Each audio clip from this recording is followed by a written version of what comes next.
Hey everyone, and welcome to our third VOR podcast. This is my mom, Casey. I'm Brenna, and we have a guest speaker today, Miss Joanne. Miss Joanne, would you like to introduce yourself? Hi, my name is Joanne St. Amand.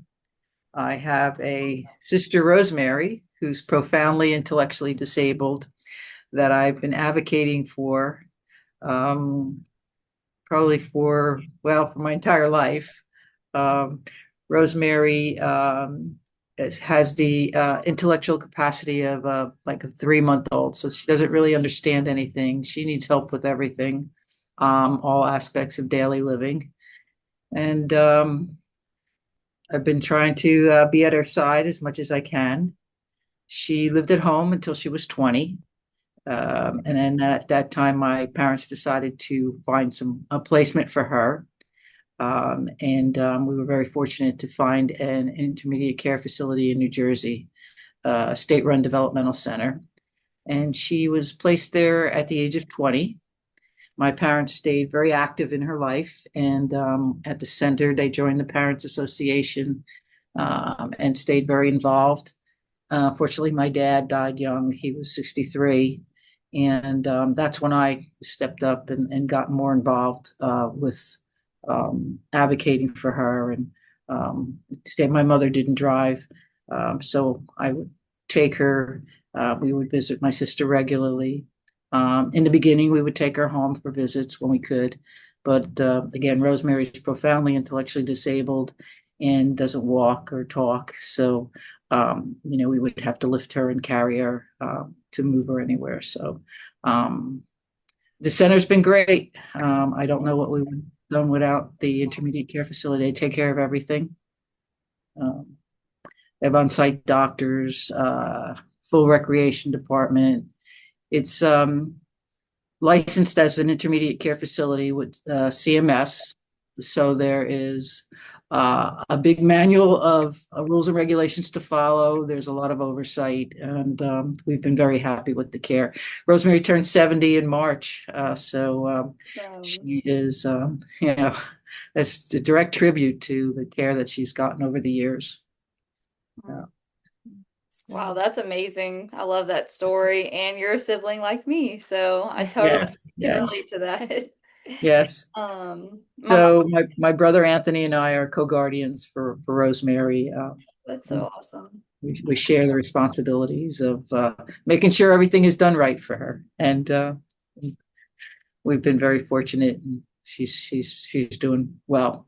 Oh, I love to hear that. It's always good to hear stories like that. And my sister kind of has similar experience with Yes. Pinecrest, so I Hmm. can relate. Yes, ma'am. But my mom came up with a few questions for you, so I think she's going Sure. to have to go through Ma'am. a few of them. Miss Joanne, can you tell us what brought you to VOR?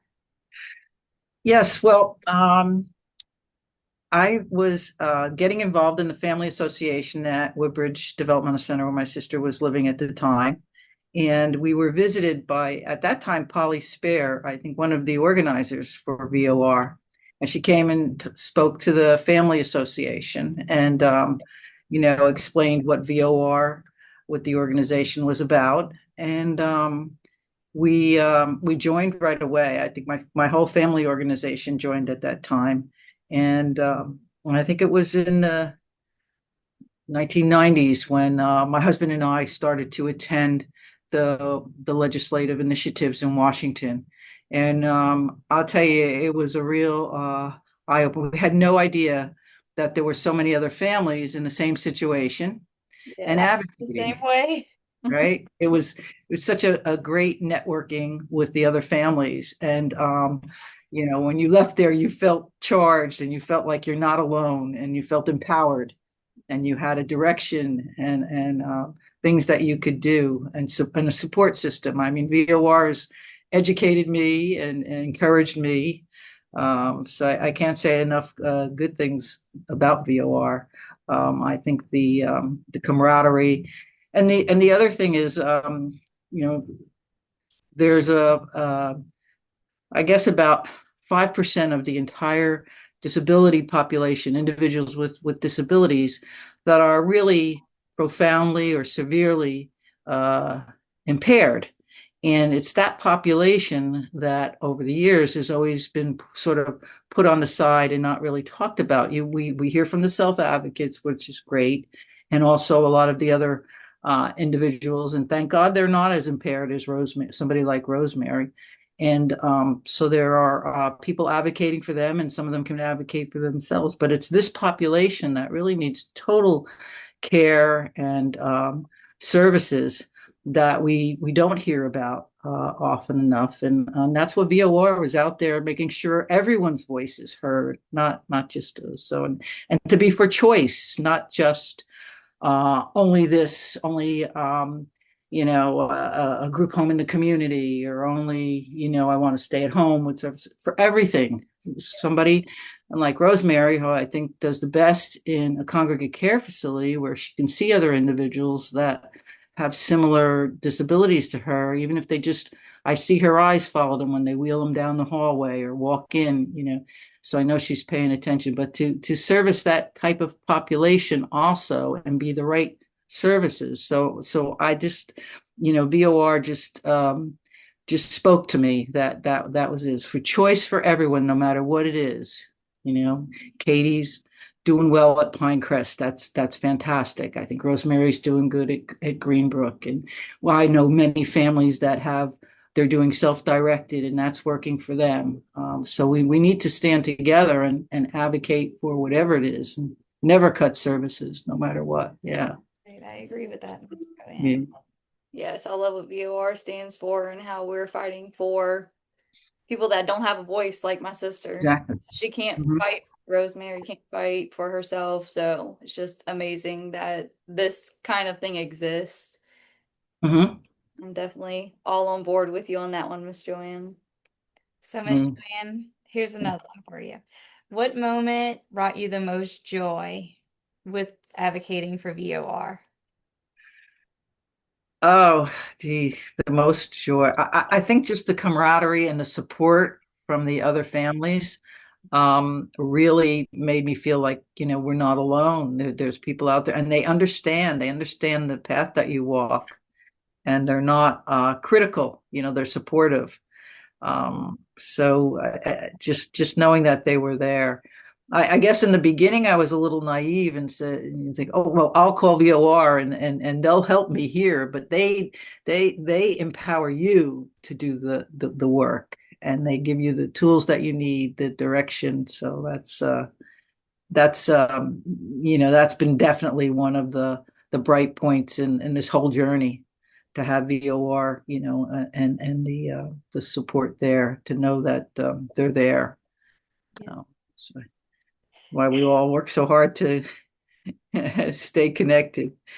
And Yes, ma'am. 100% agree with that one. So I know that you are the president and you have a huge role and you've been doing a tremendous job for how many years thank you. has it been? I don't know. A long number of years. So It's I have coming. another question for you that's probably for what are your goals and where do you see VOR going in our future? Well, I see a real need for it. Especially unfortunately, with the autism population just increasing drastically, and services not being there, and dwindling. My hope is that we bring in younger people to continue the legacy here. With most people these days, with the diagnosis first being autism, you don't hear so much about intellectual disabilities. And I think one of VOR's goals needs to be able to reach those families and know that we advocate for you also, even though we haven't had a title that says autism too. We advocate for everyone. I could it brings me back to a memory when I first was involved with my sister's family organization. And my father had just passed away. He was 64 at the time, and he had been past president of the organization. And the first time I walked in with my mother specifically for a meeting, I've been on the grounds many, many times, but not for a family or meeting. the then president who had to step up to take place with my father had, she gave me a big hug and there were tears in her eyes. And I did not quite get it. I get it now. I totally get it now. And I even get choked up now just thinking about, bringing in and Casey, when you joined, and now Brianna being so involved with VOR. I can't thank you guys enough for stepping up to the plate for Katie and just being there. I think that's our strength is to, this network of family. But thank you. But I get it now. Thank you too. Yes, thank you. Seriously. I just feel like VOR has been a blessing for our entire family. And it's just exciting to know that we have a way to fight for our loved ones because I know that that is a need, like you said, that is not being met. So Right. being able to just do advocate for them, and I wear my shirt, my autism shirt, because I There support you go. so I'm right there with you, just supporting everyone, that's Yep, the goal yep. here, locking arms.